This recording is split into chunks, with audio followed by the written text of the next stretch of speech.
বললাম বাবা তোমরা ঘুরে ঘুমাইয়াছো, মা তোমাকে ডাকতেছে।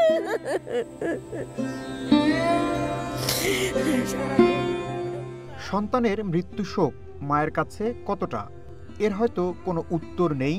শেষবারের মতো সন্তানের মুখটি দেখতে না পাওয়া কিংবা সন্তানের কবরটাও না থাকা এই মাকে দণ্ডপ্রাপ্ত আসামির মতো সাজা ভোগ করাচ্ছে। জীবনের আর কোনো চাওয়া পাওয়া নেই, এখন শুধু নিজের মৃত্যুর অপেক্ষা করছেন বরগুনার মাঝের চরের হনুফা বেগম। জীবিকার তাগিদে সাগরে গিয়ে 2 ছেলেকে হারিয়েছেন হনুফা বেগম। এখনও সেই সন্তানদের অপেক্ষায় নদীর ঘাটে বসে থাকেন এই মা। তিনি জানেন হয়তো কোনোদিন আর ফিরবে না ছেলেরা, তবুও মায়ের মন তো আর তা মানে না। এক রবিবার গেছে, ফিরে রবিবার মারা গেছে। সোমবারের দিন খবর পাইছি যে তোমার বলা বড় গাড়াইছো। আমি পাগলের মাথা দৌড়েছি আর কাছে কি আমার না পারছে না, ভাত খাওয়াইছে না পারছে, কোনো পাইলে মানুষ আমার ধরে আমি আমাকে কি সমস্ত ঘরের মাড়ি আমার সমস্ত গায়ে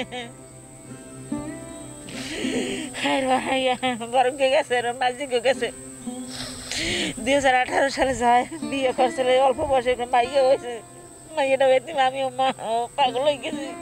মাত্র 14 বছর বয়সে 2011 সালে বড় ছেলে ফোরকান গভীর সাগরে মাছ শিকারে গিয়ে ট্রলার ডুবে নিখোঁজ হয়। 7 বছর পর 2018 সালে মেজো ছেলে বিল্লাল সংসারের হাল ধরতে সাগরে গিয়ে ট্রলার ডুবে বড় ভাইয়ের মতোই পরিণতি বরণ করে। ছোট ছেলে মায়ের কোনো খবর নেয় না, আর বেশ কয়েক বছর আগেই স্বামী আবার বিয়ে করে সংসার পেতেছেন। স্বামী হাউজে গিয়ে না, স্বামী নিয়ে ওর এই খায় তাই এই থেকে আমি করতে পারি স্যার। আপনার কি কমার কি কর আছে,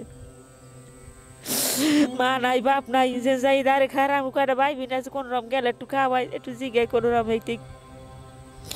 তাই সরকারি আবাসনে ঘরে হাঁটিনও নাই, বেড়াও নাই, খুব দুঃখে আছি। ঘরে পানি পড়ে, খুব কষ্টে আছি। প্রতিবেশীরা বলছেন 2 ছেলে ট্রলার ডুবে নিখোঁজ হওয়ার পর হনুফা বেগম এখন অর্ধাহার অনাহারে দিন কাটাচ্ছেন। এখন লাশও পাওয়া যায় না। আর এর মা আছে, খুব কষ্টে চলতে আছে। মানে ওই কোরআন শরীফ পড়ায়, কোরআন শরীফ এই যে মানুষ কিছু টাকা দেয় দিয়ে চলে, না তো মানুষের ওই দূরেদের হাড্ডিয়া কিছু আনতে এই দিয়ে চলতে আছে। চারদিকে বিষখালী নদী বেষ্টিত মাঝের চরের বাসিন্দারা বলছেন 25 বছরে 30 জেলে নিখোঁজ হয়েছে, যাদের বেশিরভাগের গল্পগুলো একই রকম। 18 সালে মারা গেছে সাপ নদীতে মাছ ধরতে যাই, 3 দিন পর লাশ পাইছি। মাই পড়লে খাডি পিডি খাইলে কোনো সরকারেরই পাত্রটা তো পাইনি। টলাই গেছে পর কোনো খোঁজ নেই, অনেক মানুষ হাতুড়ি সাতুড়ি আইছে, আর 2-3 জনের কোনো খোঁজ নাই। সেই 3 জনের খোঁজ নেই, সেই পর তো বোট আনহিছি নেই বলে, সেই পর অনেক মানুষ আবার বোট লেগে গেছে যে দেখিতে বোটটাই হয় না। সেই পরে যখন বোটে কাশি লাগাইয়া টান দিয়েছে, সেই সময় বোটে গনে বাচ্চা উঠছে। এখন পায় না। 3 দিন পরে শুনে যে ট্রলার লাগে লাশ বাসতে আসছে। এরপরে আরেকখান বোট লইয়া সবাই এই দিক দিয়ে গার্ডিয়ানেরা গেছে, ট্রলার মালিক গেছে, যাইয়া এরপর লাশ পাইছে, বোটটা আনতে পারে নাই। এরা যেদিন মানে সাগরে নিখোঁজ হয়েছে এর 4-5 দিন পরে আর কি এদের লাশ পাওয়া গেছে। পরে মানে এলাকায় আনছে, আইনা পরে দাফন দিয়েছে। হনুফা বেগমের এখন 3 কুলে কেউ নেই, বয়স্ক ভাতা বা বিধবা ভাতাও জোটেনি কপালে। হনুফার বাকি জীবনটা এখন ধূসর আর শোকাতুর, যেখানে খাওয়া পড়ার নিশ্চয়তাটুকুও নেই।